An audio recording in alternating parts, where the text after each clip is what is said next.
lytter til Kapital Kaffe, en videopodcast fra DanBAN. Her taler vi om investeringer, iværksætteri og de beslutninger, der former rejsen fra første investering til exit. I samtaler med investorer, founders og andre fra økosystemet deler vi erfaringer, også når det er svært. Læn dig tilbage og lyt med. Velkommen til Kapital Kaffe. Hej, mit navn er Trine, og jeg er direktør i DanBAN. Vi sidder her på Søtorvet i dag og skal lave Kapital Kaffe. I dag tager vi den på engelsk, fordi vi har Carla med, so we're going to switch to English. And Carla, welcome again. It is not the first time we see you in DanBAN. After 2 very successful pitches, you managed to close an investment with some of our members, actually several of our members. And we invited you for a chat about that in our previous episode in our special edition Advent calendar, where we talked about, the fundraising process. And then today we're going to take a look after that. So once you hit the funding, for some people, they look at that as the finish line, but in reality, it's probably more like the start line. So today we're going to look at the process from after you close the investment until now. But before we dive into that topic, I would love for you to just give a brief introduction and tell people who you are. Yeah, sure. Thank you so much. And thanks for doing it in English. I'm still practicing my Danish, so eventually, hopefully, we can switch as well. But yeah, I'm Carla. I'm a co-founder and CEO of Nuterials, and we are creating a biomaterial on biomass waste. So like we're upcycling primarily walnut shells, so not waste, which is quite fun. You can play a lot of puns with that. And we want to create an alternative to plastic, fossil-based plastics, because we saw that, we definitely use too much plastic. It leads to a lot of pollution, and we should, change something there. So we've been working on it for two years plus, I would say. And like you mentioned, last October, actually, we closed our fund, our seed round. Very happy so far. So, I don't want to dive into it yet, but we've been developing in speed, and really like the journey. It's been great so far, and I think we're still motivated, and we're still, kind of nuts about our idea, if I may say. I love all the puns. Yeah. Yeah, I've been following for a bit, so I know your product, and I think it's a super cool journey you're on, and it's been so nice to see how it's progressed, and also to see like the investments that you landed, and then see now where you stand. But it said, when was the investment? When did you get the investment? Was that in the fall or this year? Yeah. So we incorporated in January 2024, and then last October we closed the seed round, which was really nice. Like, you can go back into the other podcast to hear about it. But yeah, we're super happy with the investors. We got a really good and strong group on board that's actually actively involved, which is actually great. Because also talking about the topic today, I think it can be a finish line, but for us it was definitely also a starting line more so, because we really can utilize the investors and their knowledge as well. So so it feels like we've developed in a rapid speed since the investment. That's good to hear. So after the investment landed, the money was in your account, you celebrated, probably popped some bubbles. What happened then? Like, what was the next step? Did it just go back to like business as usual, or did something change in the way you work? Yeah, that's a good question. So I think I tried to reflect upon it, and definitely on a day-to-day, we did continue, which is also quite nice, because you hear from others that, they feel nervous that then they have all the requirements from the investors. But with our group, it was very clear that like we continue the day-to-day with our team. And that's, I think, very, very key in the operative part. But at the same time, we actually established our board with the last investment round, also with the investors on board. And we did that because we really wanted to kind of like drag them in and have them as a reflective point. So we did change the way that we're working in the sense that we became more reflected, because now we're not solely responsible for ourselves, which is a good part, I think, actually, because you get the chance to take in the board and to not have this sole ownership of some of the major decisions. So we use them a lot to reflect and to ask them, okay, we have these two options. What should we do?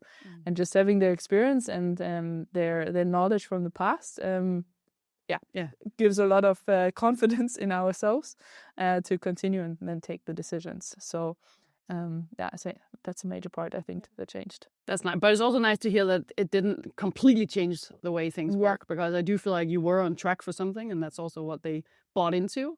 So it's nice to hear that you also continue that journey and the operations. Yeah. But is there something that has, I mean, based on your smile, it seems like you've been happy with it and the process. Yeah. But is there something you've been surprised about after landing the investment? Something that surprised you in the process?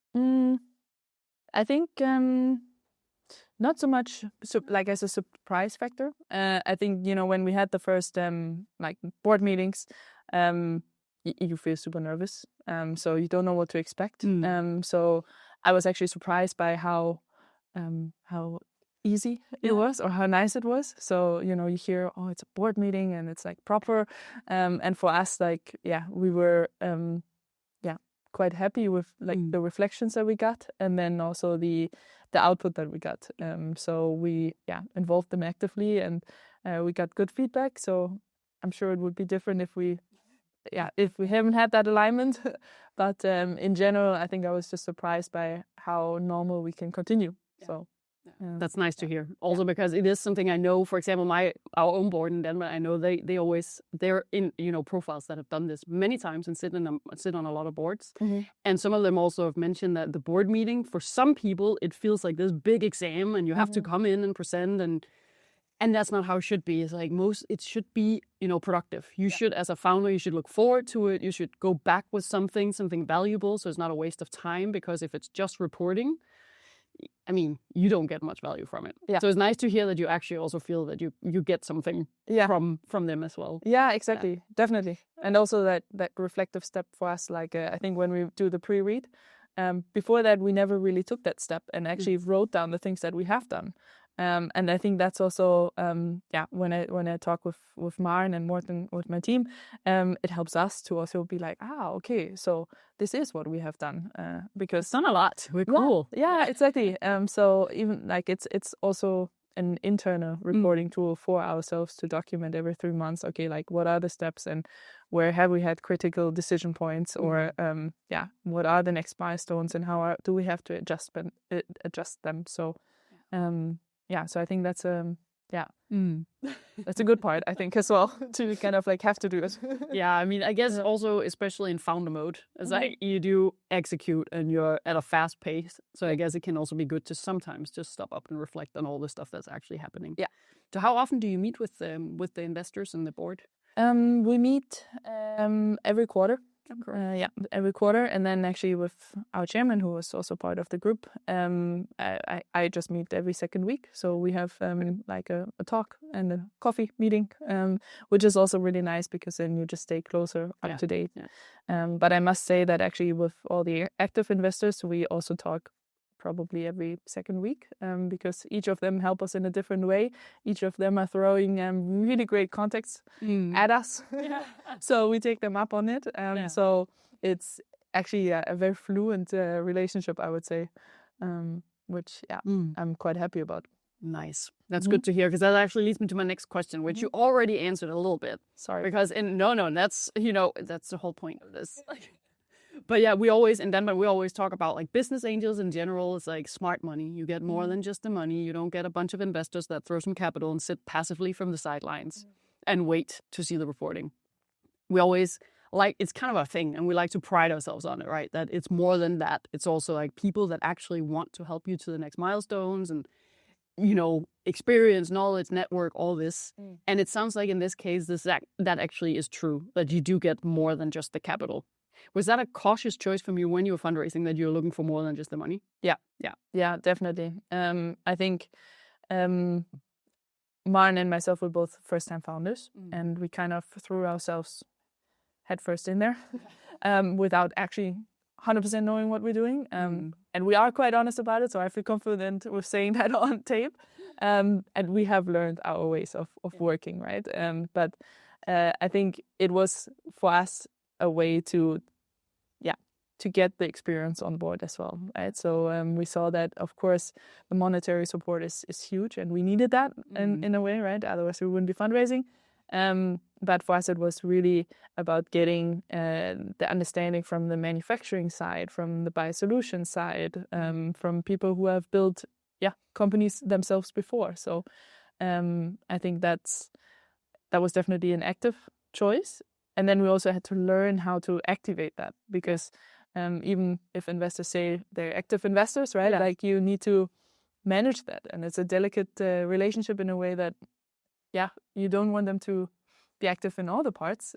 So you don't want them to take over, but you do want the input whenever you ask for it. And I think that's, something that we learned, like how to involve them and on what levels, and how to ask the right questions, and then see how we can work together and collaborate.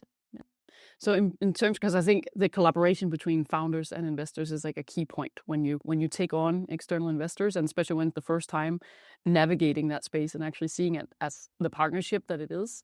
And it sounds like you've already, the asking for help for different areas. But I know investors normally come with a bunch of requirements, also boards that, the reporting, and there's different stuff that kind of needs to be in order. Have you also had some requirements the other way for the investors or the boards to, report back to you, or any kind of requirements from your side? It's a good question. Maybe I should. No, I think not per se, actually. No, I think it was just more the communication that we did say we would like them to be involved. Yeah. That they've give us the time, basically, that we can call them, that we can ask them questions about their network, and that they should open their network if it's relevant for us. So I think that was the main part. To kind of navigating and figuring that out with them. And has that been something you've just sporadically done, for example, at a board meeting, talked to them about, or was that kind of in the early discussions before they came on as investors, where you kind of mapped out what they could each contribute with? I think it's a learning process. I mean, we did spend quite some time with them before we closed the round, so that we got to know them. But then during the board meetings, you also, you learn a lot about them. Or when you meet with them, because they come to visit us at our office, it's in those talks where you actually learn about their network and about the opportunities that lie between, beyond their knowledge, right? So, in the brainstorm sessions, that's how we kind of got to the next step in the development. So I think it kind of gradually became better. Yeah, that makes sense. I mean, it's a new reality to learn how to navigate that. Yeah, exactly. And in terms of other founders out there, because again, as I said, there are some people that see it as the finish line. It's that is the goal, that is to close the round and announce it everywhere to the world. And then after that, it's what then? Do you have any good advice? Because now you've been there, you've done a few months of this, almost 6 months since the investment landed, and it seems like you've had really good traction, also building a good trust and relationship with the investors, so you can actually use them in a way that makes sense for you. Do you have any suggestions or recommendations, advice for other founders in that position? I would say actually, keep them close, because once you close, that's a saying that a lot of people use. It's after closing, it's before raising the next one, or the next steps. So I think it really it's a fluent part. So it's really not the finish line. So I think then the real work starts, because you also have the reporting, and you did bring in more people in your company, so that you're responsible for them, right, and their investment. So you need to perform, not just for yourself. So I think it's really that's where the work starts. And if you inform them, and if you bring them on board in a way that you exchange also the things that are not working, then I think you can really allow yourself to focus on the day-to-day and feel confident in that. I never had the feeling of oh my God, I have to report it to the investors, but I believe that that's due to having that relationship and knowing how they think about us. So if you're unsure, just check in with them, and don't put the wall between you, I would say. makes sense. So this was a lot about the process, like generally on after getting investors and so on. But for you, in concrete matters, like what did it mean for Nuterials to get investors on board? What's happened in the company since last we spoke? Like I feel like a lot has happened, and it seems like you're running at full pace, or full speed. But what has it meant for you guys? What's been new? What's been implemented? Yes. I don't even know. I was just trying to think like what happened this week. So that's already where I gotta say something. Yeah. Exactly. No. A lot has been happening for sure. Like you said, I think the biggest part is that we really kind of commercialized our material. So we have customers now. So nice. It's still at the starting point, but we are getting invoices, which is really nice. So that's the proof of business, and with that comes a lot of feedback also from the market. So we understand like how we need to develop our material to the next level, how we need to improve it, how we need to alter it to make it fit in the different areas. So I think that's something we've been working a lot on. And props to Maren, she's full force, 200%, nice. And doing it all, I feel like. So that's really, really cool. And then we also, grew our team. Morten had started like in that time when we got the investment, but we also have 2 part-time scientists on board supporting Maren. And then we have Jana from CBS. She's been with us before in an internship, and we also brought her on board as a student assistant. So just having this constant in your team instead of just working with interns. Yeah, it's actually quite nice because you really notice how the productivity goes up. Yeah. We're also hiring right now for like a product development lead, so another core position in the business, and that's quite nice to see as well. So many great applicants. We were quite overwhelmed and humbled by the amount and the people, but I think that feedback kind of comes back to you, right? Like so nice. Yeah, so a lot has happened. Yeah, I think so. Definitely. Yeah, it is awesome to hear. Yeah. On a final note, is there anything throughout this process, anything you would like to, like some reflections you would like to share? Because I've actually gotten like everything I wanted from you. It was awesome. I wanted to hear, your thoughts on the process and how it's been. Is there anything you would like to share like before we end up? I think just like when you ask me what I would recommend, every case is different, right? And every company is different. So it's some people maybe just be looking for the money and they don't want to involve them at all. But I do believe that it's all about the relationships and the personal approach to it. So in a startup, like you really need to come down to that level and understand each other on that level. So I think that's just something I would really try to stress is like if you extend your team, and I believe investors are part of your team, you need to actually give on the personal note as well. I think that's probably all I want to say. Thank you so much, Carla, for sharing again. Now is the second time we have you in here. Actually, third. We also did a little teaser at one point. But thank you so much for sharing. It's really interesting to follow, not just like, okay, now you landed the investment, but to follow the journey. We might reach out again in a year or something and see where you stand then. Yeah, exactly. That's always that's a good reflection point again. So, and I must say, like, not everything goes perfectly, like for us as well. So, I might be smiling here, but there's also moments where I'm crying. So. I think everybody knows the founder daily night of ups and downs. Exactly, but it only makes you stronger. So. Yeah, exactly. And we really appreciate you sharing with us. Yeah. Thank you so much for having me. Thank you. Vi håber, at samtalen gav perspektiv, og at du har lyst til at dele den med andre i dit netværk. Du kan finde mange flere samtaler og viden på DanBAN.org. Tak for din tid.